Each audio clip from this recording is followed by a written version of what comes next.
Lance-moi, vas-y. Quel est ton parcours? Baccalauréat mathématiques et sciences du lycée Carthage Hannibal, DUG, Institut supérieur de gestion, comptabilité gestion, DUPC, diplôme d'études universitaires de premier cycle, équivalent au DUG, 2 ans, à l'école des beaux-arts de Tunis, en arts plastiques, spécialité dessin et gravure. J'ai fait de très très bons résultats à l'école, en théorie comme en pratique. Ensuite, certificat de fin d'études de la prestigieuse école de cinéma française, la FEMIS, ex-IDEC, de septembre 96 jusqu'au mois de mars 2000, trois cycles en scénario. Mon certificat de fin d'études obtenu est en scénario. J'ai passé le concours international en montage. Ensuite, j'ai changé en scénario en fin de première année. Le concours international, je l'ai passé seul. Le ministère de la Culture ne m'a pas appuyé dans mes démarches. Donc, j'ai fait mes démarches avec l'ancien IFC, Institut français de coopération. J'avais été très très mal reçu par quelqu'un au ministère qui m'a dit: tu as déjà un diplôme en gestion, un diplôme aux Beaux-Arts, maintenant tu veux faire une troisième école. Et elle m'avait dit en très bon français: monsieur, pour nous, vous êtes l'éternel étudiant, la nation ne mise pas sur des individus comme vous, des éléments comme vous. Donc j'ai quand même passé mon concours malgré cette Homo sapiens. Et après, le concours se passe en quatre phases. Il y a une première grande phase où des candidats du monde entier postulent à la FEMIS. Après présélection, on était 2000 personnes, le chiffre a été éprouvé depuis Paris, 2000 personnes du monde entier. Donc 2000 personnes passent les trois étapes du concours de la FEMIS.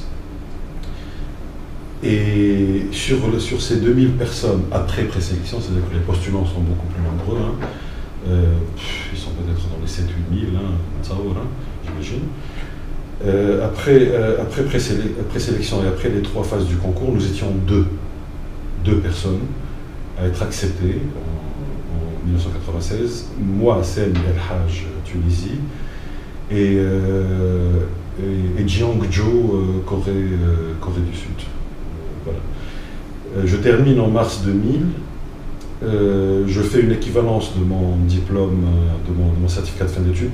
Bon, la FEMIS n'est pas une université, dépend du ministère de la Culture, c'est le système des grandes écoles françaises, c'est spécial, quoi. Donc je demande mon certificat de fin d'études que je fais équivaloir en Tunisie en maîtrise en scénario. Je pourrais être le seul en Tunisie à avoir une maîtrise en scénario. Et là, je m'inscris en master. Je fais un master 1 en major de promotion, master Université de Tunis, master 1 en sciences culturelles. L'institut exact, c'est l'Institut supérieur d'art dramatique, le Conservatoire de Tunis.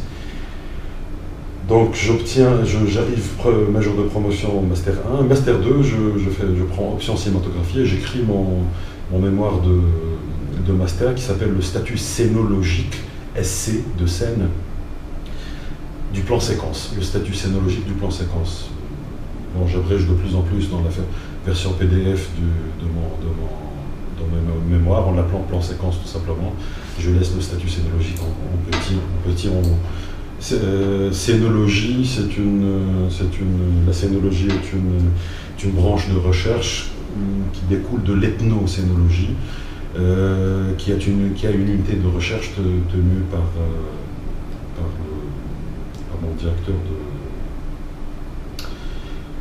par mon encadrant et l'équipe qui le suit, dont les noms sont sur mon mémoire. Voilà.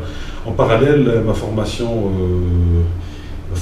a été également sur le terrain. J'ai commencé il y a exactement un quart de siècle, 25 ans, à travailler dans le cinéma, dans divers postes, dans l'écriture, dans l'assistanat, même dans le storyboard, etc. J'ai écrit dans les journaux. J'ai fait même des caricatures dans les journaux à l'époque, en étudiant, très mal payé d'ailleurs.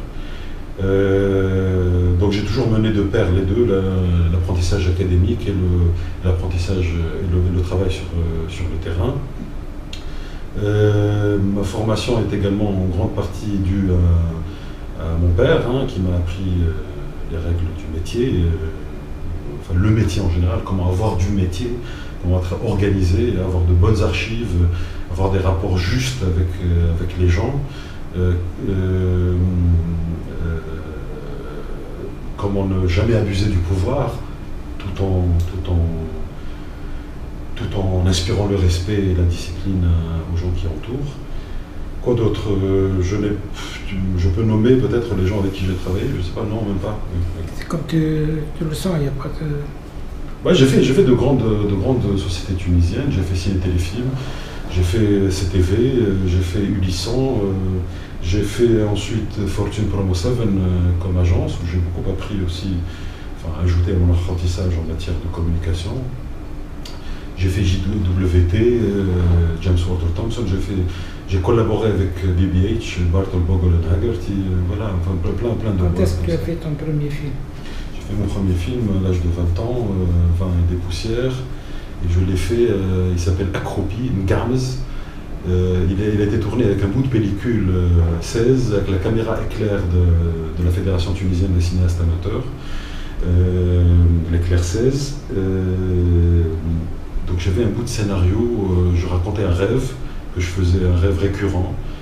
Je rêvais toujours de m'accroupir et de voler.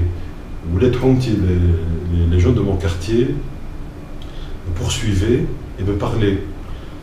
Et moi, je les suppliais de ne pas me parler parce que s'ils me parlent, je tombe. Et dans mon esprit, c'était une promesse au groupe. Je sais ce que je fais, je vais réussir, mais il faut que j'y aille seul. Il faut que j'y aille seul et je reviendrai. Je ne sais pas si dramatiquement Accroupi est très réussi, mais bon, j'ai réussi à avoir un bout de pellicule et j'avais 20 ans et c'était l'ancien régime et on a commencé à suffoquer, donc il fallait faire quelque chose de différent, quelque chose qui ne soit pas du tout dans l'académie, hein, quelque chose de très personnel. D'ailleurs, cette affaire-là, je ne sais pas si je porte assez de la voix pour la caméra, bon, ça va. Cette affaire-là m'obsède toujours. Est-ce qu'un film, et on en parlait, Mounir Baziz, il y a quelques instants, est-ce qu'un film est-il l'expression personnelle d'un individu qui se lance dans une aventure privée, intime, et qui, au final, hein, en fin de carrière, se révèle être un porteur de voix, ou est-ce que c'est un mouvement de groupe dès le départ? Je termine sur cette idée. Je me souviens de grandes discussions, je ne vais pas nommer les personnes, mais de grandes discussions dans la FTCA et autour de la FTCA, avec des personnes dont la majorité n'ont pas fait des films après. J'ai été identifié très tôt comme un capitaliste, plutôt de droite. J'ai dit très tôt que j'étais, oui, s'il y a une couleur politique dedans dont je pourrais me revendiquer, je ne l'ai jamais fait, je n'ai jamais appartenu à un parti politique. Je ne me suis jamais revendiqué vraiment, à part, bon, enfin, comme tout le monde, j'ai grandi sous le socialisme destourien, et forcément ta pensée est un peu... enfin, il y a de l'injection dans ta pensée, tu vois. J'ai remis tout en question à l'âge de 13-14 ans, c'est-à-dire à l'âge où j'ai arrêté d'être premier de la classe à Hannibal et j'ai laissé les autres jouir de mon trône. Donc les discussions, j'ai été identifié comme un capitaliste très tôt. J'ai beaucoup lutté contre cette idée. J'ai dit que le capital est très important. Je considère que l'économie, enfin c'est pas moi qui le considère. On sait très bien que l'économie est bâtie au moins sur deux piliers, c'est-à-dire le capital et le travail. Il y avait, à mes 20 ans à Tunis, il y avait une certaine tendance, ceci n'est pas une attaque contre la gauche est magnifique, hein, j'aime beaucoup, mais le travail c'est le travail, hein, produire c'est produire. Il y avait une certaine tendance à considérer un film comme un mouvement de groupe, qui est une tendance autour de la FTCA et même dans les plateaux, hein, même dans les plateaux professionnels. C'est une tendance, je dirais, fallacieuse, enfin, c'est un piège, parce que généralement les intellectuels, enfin ceux qui versaient plus dans la théorie à l'époque, prenaient au piège le groupe.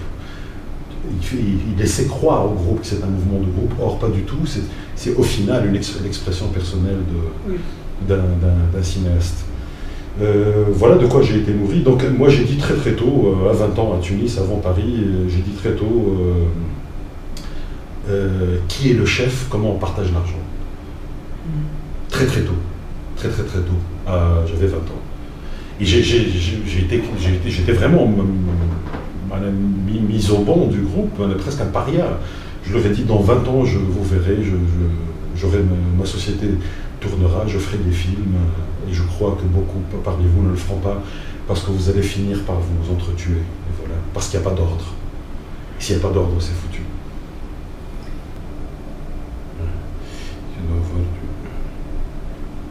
Du montable, ça tourne?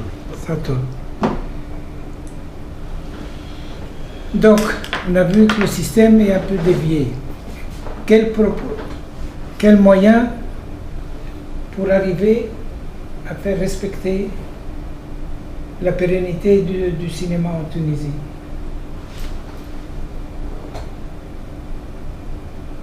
Qu'est-ce qui doit changer au niveau des commissions d'aide? Est-ce qu'il faut changer le statut des producteurs? Est-ce qu'il faut être plus sélectif? Qui peut être producteur et qui ne peut pas l'être?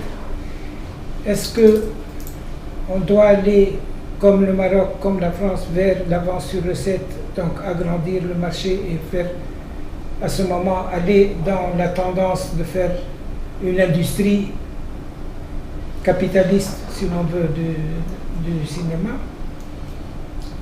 Comment faire pour avoir la diversité d'approche du cinéma, c'est-à-dire permettre aussi bien le cinéma avec l'Alexa que celui avec le téléphone portable, le documentaire comme le film expérimental, les superproductions comme le film low budget.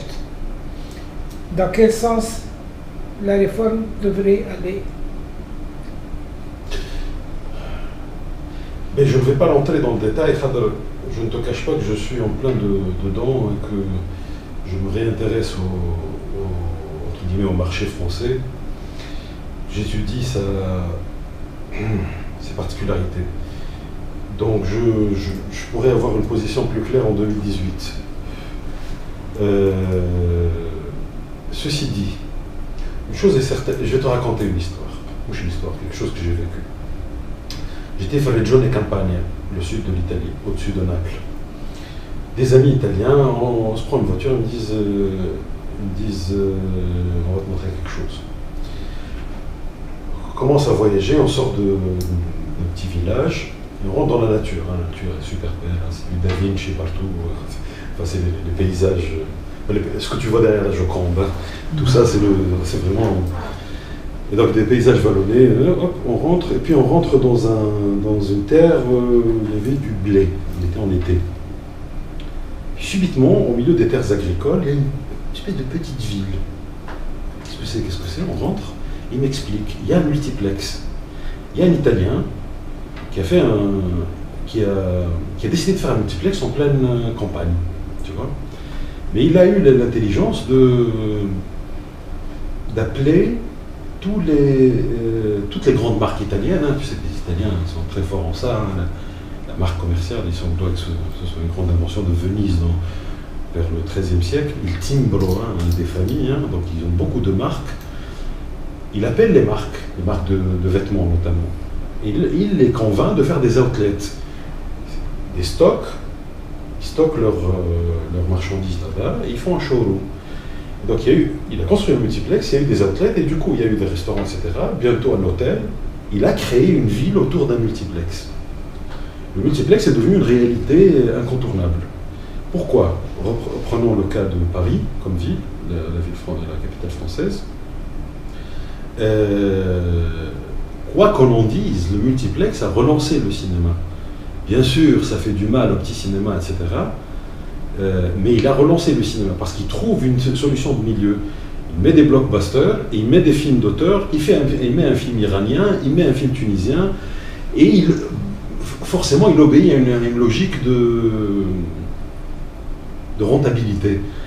Mais dans cette logique de rentabilité, le cinéma d'auteur, les cinémas du monde ont trouvé quand même leur place.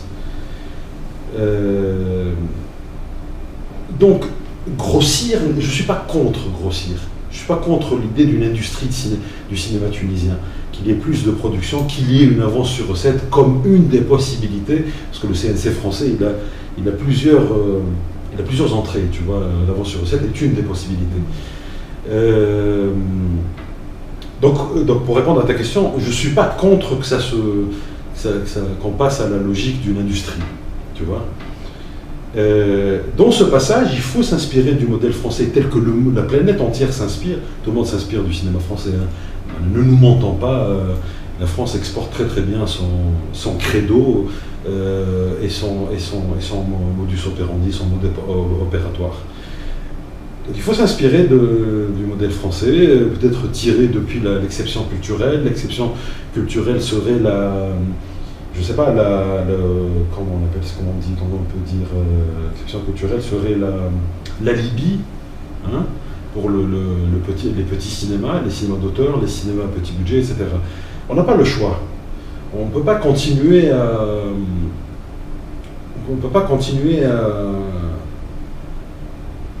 demander l'aumône aux portes des grands festivals, laissez-nous une petite place, etc. Bien sûr, il faut être plus, je dirais, pénétrant dans le marché. Je ne vois pas pourquoi, quel exemple prendre, je ne vois pas pourquoi des pays comparables aux nôtres, tels que les pays de l'Est par exemple, parviennent, je n'ai pas d'exemple en tête, j'ai vu quelques films, parviennent quand même à envahir les écrans et à créer leurs industries, pourquoi pas nous, hein.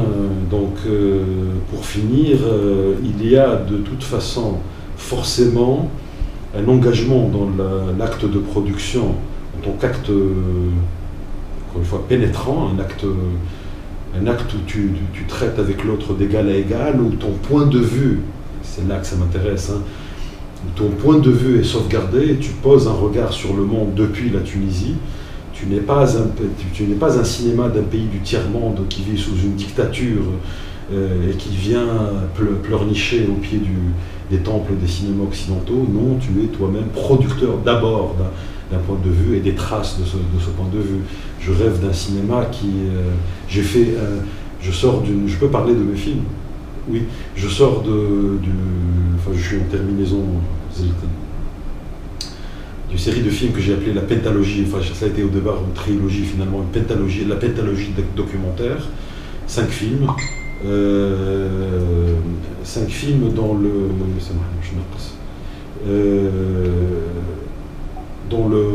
il y a un opus, l'opus 3 qui est sorti, Monument.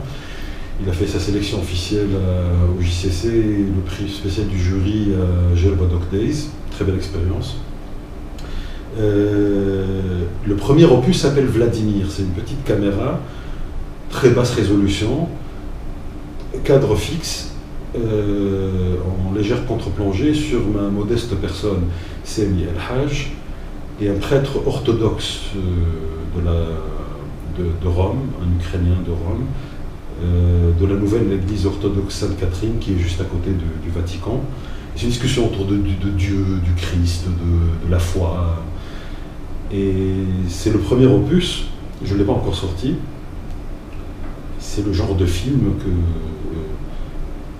qui me semble indispensable. Je pose mon regard sur la foi d'une terre qui n'est pas la mienne, sur la foi d'une terre du Nord. Hein. Ça, c'est important pour moi.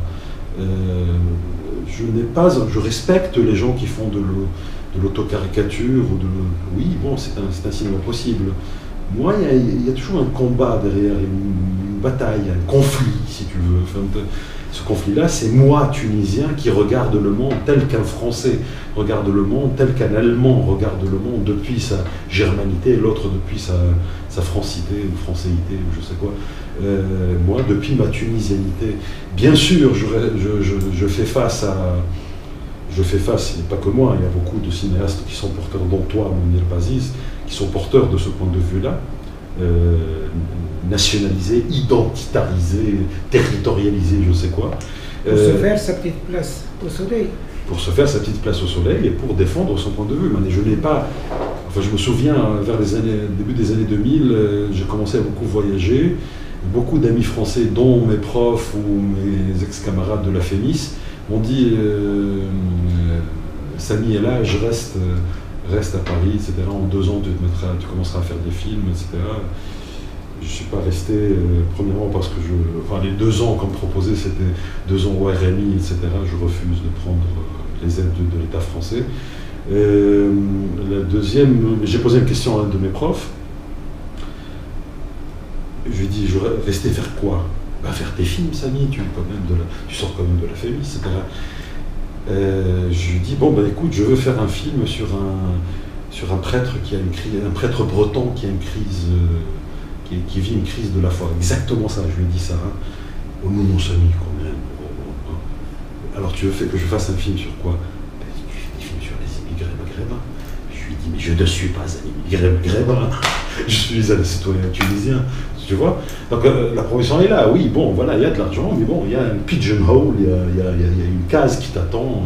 Moi, j'ai refusé cette case-là. Je savais qu'en refusant cette case-là, je vais perdre du temps et de l'argent, mais c'est du temps et de l'argent que j'ai calculé, je sais ce que j'ai raté, évité, je sais ce que je gagne avec le temps, tu vois, à long terme.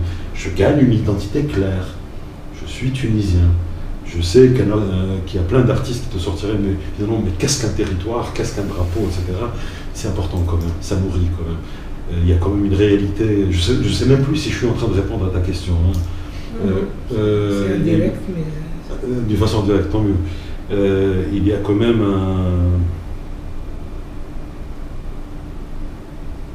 Kusturica raconte son monde. Comme son pays, quand il va faire, déjà, un film que j'aime bien, Arizona Dream, oui. Il va en Amérique, il fait Arizona Dream, il rentre chez lui. Il a regardé l'Amérique depuis son chez lui. Il est yougoslave, voilà. Il a regardé l'Amérique depuis chez lui, il est rentré chez lui, il s'est pris 2 bonnes bières, il fait de la musique avec ses copains, peut-être qu'il refera un film, voilà. Pourquoi pas nous, tu vois. Un petit mot sur la coproduction. La coproduction a un sens quand on joue d'égal à égal. Mais moi, je ne suis pas un décideur politique, je ne peux pas faire le travail des politiciens à leur place. On voit beaucoup de politiciens tunisiens ou de notre ère, africains, arabes, etc., débarquer à Paris avec les honneurs, personne n'ouvre sa gueule et dit pourquoi il y a des visas. Au moins ça, au moins la mobilité. Quand un entrepreneur, de mon âge, tu vois, un entrepreneur navigue sur Internet, trouve une opportunité, disons un Français, un Allemand, trouve une opportunité cinématographique ou autre, hein, ou même pour faire une autoroute, une opportunité d'affaires en Tunisie.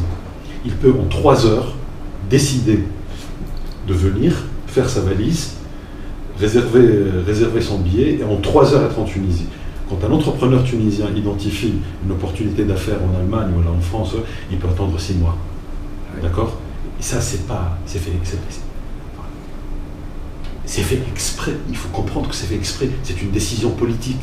Alors au moins qu'ils se battent pour enlever ça. C'est complètement injuste. Jusqu'aux années 80, il n'y avait pas, je crois, il n'y avait pas de visa pour la France. On n'a pas vu la Tunisie se vider de Tunisiens, la France se remplir de Tunisiens. Certains Tunisiens sont restés. D'ailleurs, les Tunisiens ont une excellente, c'est connu, d'excellentes capacités d'adaptation. D'autres sont mis à faire la navette pour faire du commerce. C'est connu, hein, depuis les années 70, tu vois. Oui, comme il y aura toujours une minorité qui va dealer la drogue. Comme il y aura toujours une minorité qui deal de la drogue là-bas ou ici. Comme il y a des Français qui arrivent ici aussi qui deal. En Afrique, on le sait, tu vois. C'est une réalité. Il ne faut pas... Fermer les frontières d'un pays à l'autre pays est un casus belli. C'est une déclaration de guerre. C'est un casus belli. C'est au moins une guerre commerciale. Alors revenons à la coproduction. Alors maintenant, la coproduction, comment ça marche? Il faut peut-être poser la question aux cinéastes de la génération d'avant. Je ne sais pas exactement comment ils ont fait, etc. Je ne sais pas. Personnellement, je m'ouvre de plus en plus sur la réalité américaine, qui est très différente de ce partenaire quasi imposé à nous, qui est l'Europe, le système franco-européen.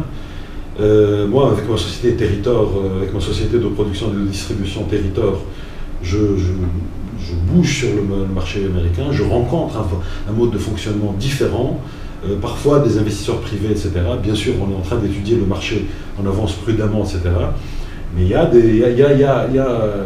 un business model différent du système franco-européen. C'est plus facile, ça va plus vite. C'est donnant-donnant. Il y a des gens qui peuvent investir certaines sommes, partager avec toi les revenus sur, par exemple, le territoire, je ne sais pas quoi, canadien, américain ou autre, tu vois. Ça existe, ce genre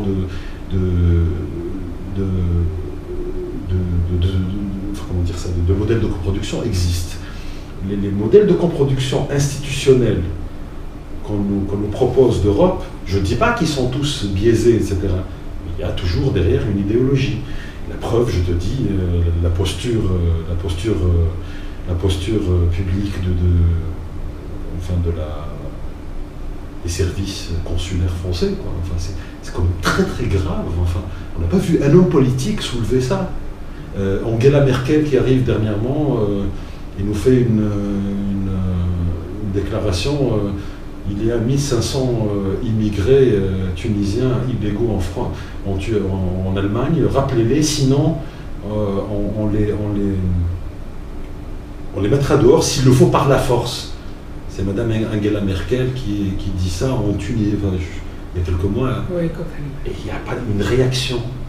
C'est quand même incroyable. C'est un chef d'État. Enfin, elle est quoi, chancelière? C'est vrai que le système chancelière, un représentant de l'État allemand qui vient chez moi sur mon territoire et dit je vais faire ça par la force. Enfin, étonnant. Bon, on connaît la culture allemande, on peut leur pardonner, on sait comment sont faits les Allemands, hein, mais quand même, ça va pas à ce point, quoi. Donc voilà, il y a derrière ça. Moi, je sais, je ne suis pas aussi fort que celui-là. Je sais qu'il a une avance sur moi. Mais je sais une chose que j'ai apprise à 20 ans à Tunis. Je parlais avec une Allemande, quelqu'un de proche, on fait connaissance, etc. Et là, moi, à 20 ans, ayant lu des livres, ayant lu des livres de la bibliothèque de mon père, etc., ayant eu de longues discussions avec mon père, je lui pose la question que pose un Tunisien à une Allemande. Je lui dis, alors, vous en êtes où avec Hitler, le nazisme, etc. Il me fait ça. Hop, Samy, nous avons fait notre travail sur nous-mêmes. Ferme ta gueule, là. Tu vois? Oh là, de toute façon, il y a que des dictateurs dans ton pays. Tu vois, il a brûlé 6 millions de juifs. Il a brûlé, je ne sais plus combien de. Enfin, des juifs, des tziganes, des homosexuels, les minorités. Toutes les minorités. Il ne te laisse même pas. Parler. Oh, et lui, il a le droit de te dire oui, ton Bourguiba, ton Ben Ali, oui, ben, moi aussi, j'ai fait mon travail sur moi-même, tu vois. Voilà, je suis en train d'avancer. C'est ça qui nous manque. C'est être décomplexé. Lui aussi, il est dans la merde. Lui aussi, il a fait des crimes, tu vois. Sauf qu'il base toujours, il construit sa grandeur sur ta petitesse. Le PDG de Nestlé dernièrement qui a acheté le PDG de Nestlé achète des nappes phréatiques apparemment, c'est lui qui le raconte, hein, c'est sur YouTube, hein. Il achète des nappes phréatiques partout, il fait une conférence de presse. Alors il achète une nappe phréatique en Inde, il la sèche, enfin il commence à pomper la nappe phréatique, il y a des paysans qui sont là depuis des milliers d'années, ils n'ont plus d'eau, ils sortent, ils leur revend l'euro sous je sais pas quoi, Pure Life ou je sais pas quoi, et puis il sort faire une conférence de presse, il dit de toute façon les 100 dernières années ont prouvé que le tiers-monde ne peut pas se gérer par lui-même. Et les siècles de colonisation de certains amours, tu vois, c'est toujours ça le jeu. Le jeu, c'est que tu sois toi inférieur. Et puis évidemment, quand il y a des chefs politiques qui sortent, moi je ne suis pas un chef politique, je suis un cinéaste, je produis des films. Quand il y a des chefs politiques qui sortent et qui défendent l'autonomie, la souveraineté, la monnaie, déjà ta monnaie, le dinar tunisien presque au tiers du dollar américain et de l'euro européen, je sais pas quoi. Et tu crois que ça correspond à une réalité véritable? Non. La grandeur de l'euro ne correspond pas du tout à une richesse réelle. C'est une très belle grosse entourloupe, tu vois, pour que toi tu restes bas. Et quand on nous dise, je sais pas quoi, au Standard & Poor's, je sais pas quoi, les agences de notation, quand ils donnent des notes basses à la Tunisie, Tu crois que c'est par amour pour la vérité? Non, non, c'est politique derrière. Dès que quelqu'un apparaît, tac, terroriste, Dachnora, la Syrie, l'Irak, le machin, pour abaisser tout le monde. Donc derrière tout ça, en tout cas, moi c'est pas mon métier de faire de la politique, moi j'ai mes petites opinions comme toi, comme tout le monde. Derrière tout ça, il y a la logique de production. La Tunisie est un pays qui peut tout produire, tout, les circuits électroniques jusqu'au film, jusqu'à ce que tu veux. Le problème reste que le marché nous est fermé. La seule place qui semble permise, bien sûr, il y a en Occident des gens. Il y a un Occident des gens qui sont mondialistes, intermondialistes, etc. Bien sûr, il y a des gens très très très valeureux en France comme ailleurs, tu vois. Mais les politiques, en tout cas les politiques actuelles, enfin c'est un peu la catastrophe, c'est évident. C'est une réactivation des empires coloniaux, tu vois. Rabaisser-les, de toute façon, tu vois. Voilà, donc pour finir et revenir à la coproduction, il vaut mieux la coproduction se négocie. Moi, un film tunisien qui arrive sur le terrain européen doit négocier sa part du marché. Parce que sur place, ils vont essayer de diminuer ta part, tu vois. Tu es un producteur du so-called tiers-monde et tu vas te l'avoir dans l'os, comme on dit. Il va essayer de diminuer ta part au maximum. Pour diminuer ta part, il va te sortir la dictature, la drachnon, je viens de te dire, hein, ils ont eux aussi leurs abus, leurs dérives autoritaires, enfin, il n'y a qu'à voir ce qui se passe en France. Voilà, donc il faut être très très fin négociateur. Faut avoir je parlais à un très grand producteur tunisien dernièrement dans son bureau, qui m'a dit, moi j'ai un agent, il a une relation avec un agent sur l'Europe, alors je ne sais plus, l'Angleterre, voilà, mais c'est l'agent qui est acquis à la cause des cinémas du Sud, qui défend les... Il faut travailler sur un bon réseau des gens de confiance, qui ne va pas tomber dans le piège de la justice, quoi. Voilà. Et puis, bon, évidemment, tout ça je termine vraiment sur ça, tout ça est servi par un tort incroyable fait à notre image, puisque dans la tête de Monsieur Tout-le-monde en Europe, qu'est-ce que tu es? Tu es quelqu'un qui frappe les femmes, qui coupe les clitoris des nanas, qui veut mettre des bombes partout, voilà, quoi, ce qui est évidemment complètement faux. Tout le monde a ses intégristes. Il y a bien eu un mec... Il y a bien eu un garçon, je ne sais plus où, nordique, là, qui a tué 70%, 70 personnes, regardez. Norvège, les écarts sont partout, tu vois. Évidemment, lorsque tu sais que dans le Moyen-Orient, jusqu'à maintenant, la même armée américaine, les coalitions occidentales qui viennent au nom des droits de l'homme, bombarder, tirer, faire la guerre, quoi, sont elles-mêmes qui, jusqu'aujourd'hui, c'est pas moi qui le dis, enfin, il y a qu'à écouter Thierry Messon, par exemple, qui est installé à Damas, je crois, qui sont en train encore de parachuter des vivres et des armes sur les positions islamistes jusqu'à il y a quelques mois. C'est Messon qui fait son ça... Ils donnent des armes, ils donnent des trucs, ils détruisent, et puis ils te font payer la reconstruction, et ils te font payer les bombes qui vont te détruire.